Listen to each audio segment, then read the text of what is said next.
So my daughter and I are in the drive-thru of a popular coffee shop. There's one vehicle ahead of us.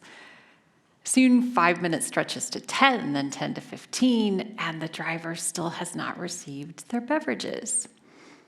Another moment passes, and the barista hands the driver 2 free pup cups. If you don't know what a pup cup is, it's a free, logoed, tiny coffee cup filled with whipped cream. It's intended for dogs. It's fully edible by humans. There are no dogs in the car, just 2 kids bouncing front to back. Another moment passes, and the barista hands the driver a clear cup of ice water. The driver receives the beverage, moves on, and it's at this point we notice that the vehicle is tired, it's old, and where the license plate should be, there's just a piece of paper taped to the bumper. I study leadership, empathy, belonging, and grace. I'm a former columnist. I'm infinitely curious about people's stories. What was the story of the people ahead of us? Why did they receive no-cost beverages? Should I have helped? You know, from time to time, there is a complex yet understood intersection in our lives. It is the intersection of compassion, kindness, courtesy, and empathy. And at the apex of the intersection is grace. The grace of dignity, the grace of uninterrupted time in the drive-thru line, the grace of a parent, perhaps of little means, enjoying a coffee shop treat. Grace is a small, powerful word. It's like a shift and a gift. Grace isn't any one thing, though. Grace is a multifaceted gem. And so today, we're going to take that gem that is grace out of our pockets, and we're going to polish it and hold it up to the light and see where it refracts. You may not all have pockets, but you all, no matter where you grew up, how you were raised, who you are now, have access to grace. Because grace is in nature, culture, science, and our human interactions. Interactions like that patient barista who offered the customer a coffee shop experience without judgment. So if grace is as everyday as a cup of coffee, then I've had grace-filled experiences many times in my life. Here's one. I was in my 20s. I was teaching journalism at an Omaha high school. We applied to be a CNN student bureau, submitted our first story, went to Journalism Nationals, and there CNN was using our story as an example, but to illustrate what not to do. I know, right? We were so embarrassed. We were mortified. We felt really bad. And then we pivoted and we said, well, they are using us as an example. It is CNN, so how bad could that be? And we're a bunch of people here from Nebraska. We're here in California, and some of these students had never before left Nebraska. Actually, this was all pretty cool. So we gave ourselves a gift that day. We gave ourselves the gift of grit and grace. We were resilient and grateful.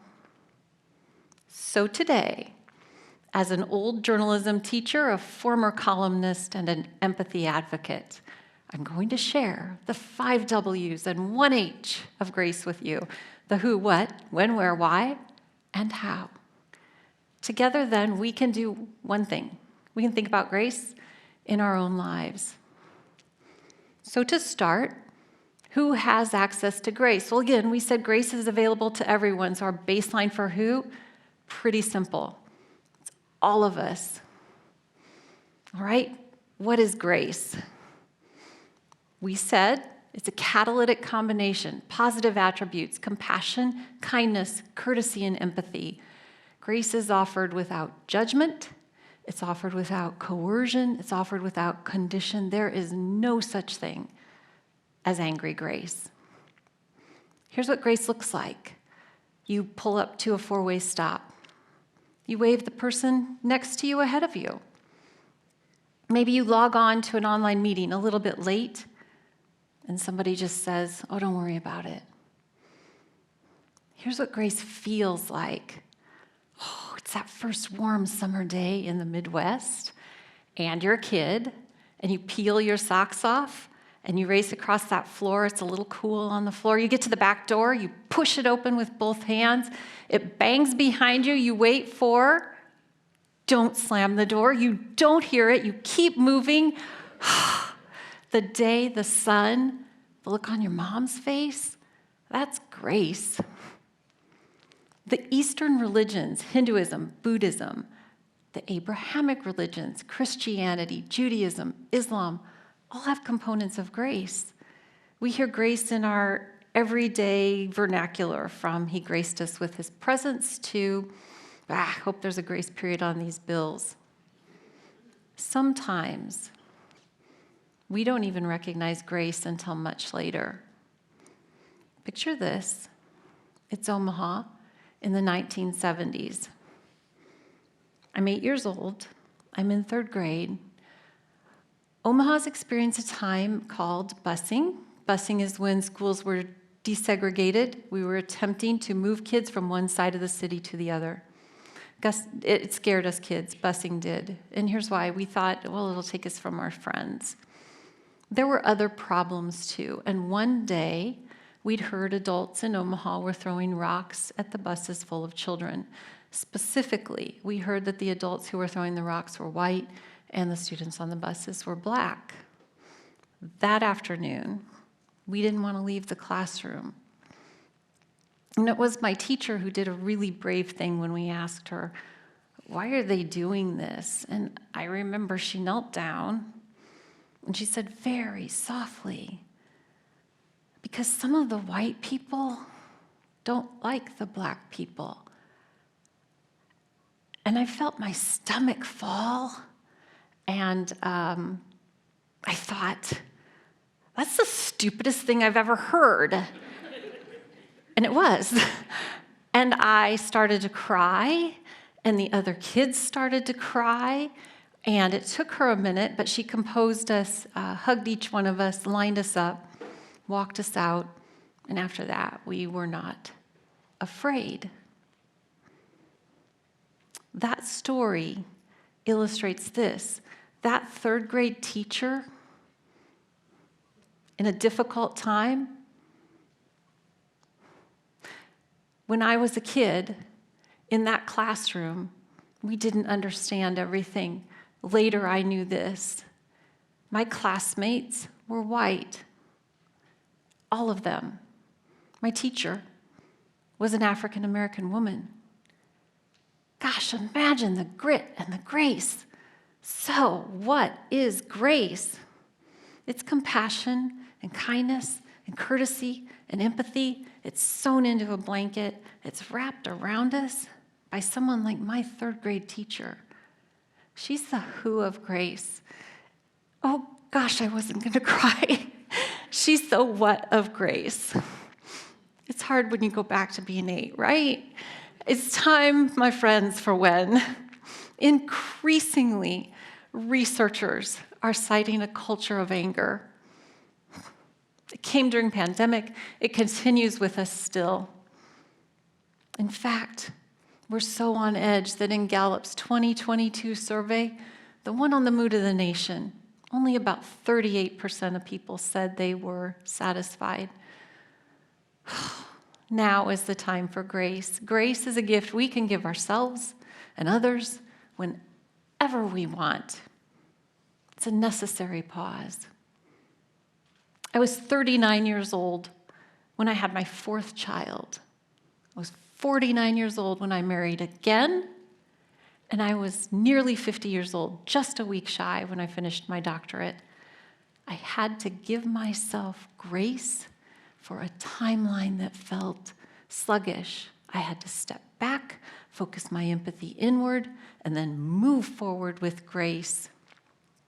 You know, John Maxwell says, giving yourself grace is an overlooked component of growth, and I agree.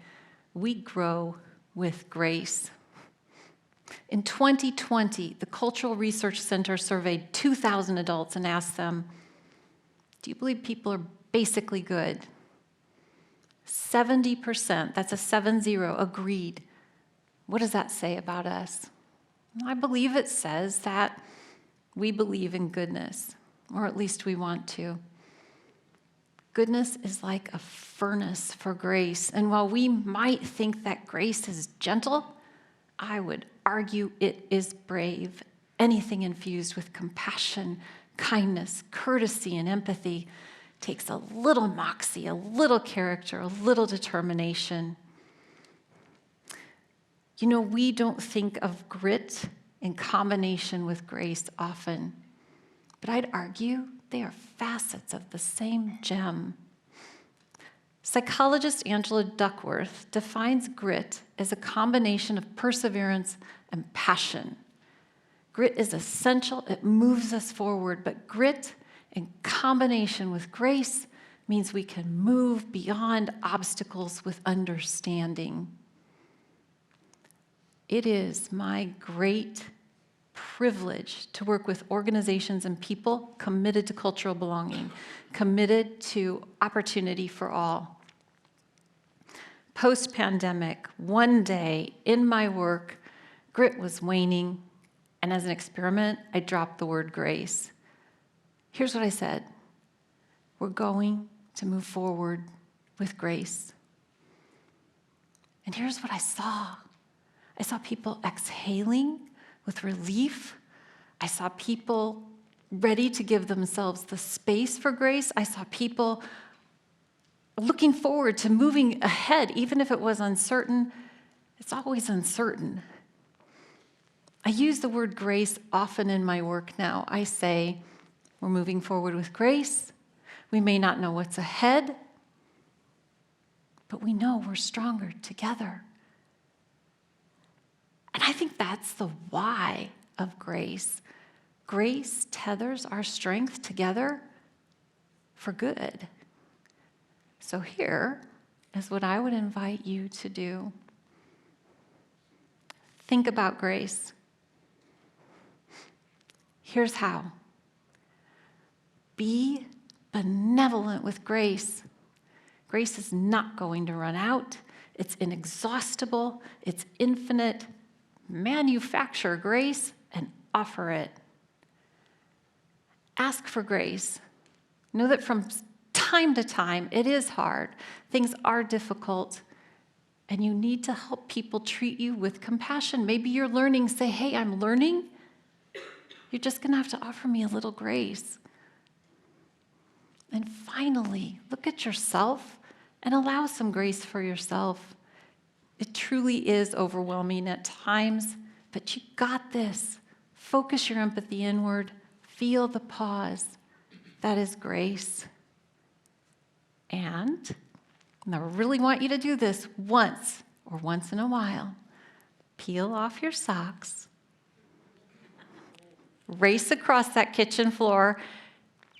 Push open that back door. You're the only one who's going to say, don't slam it. Let it go. Let it bang behind you in celebration.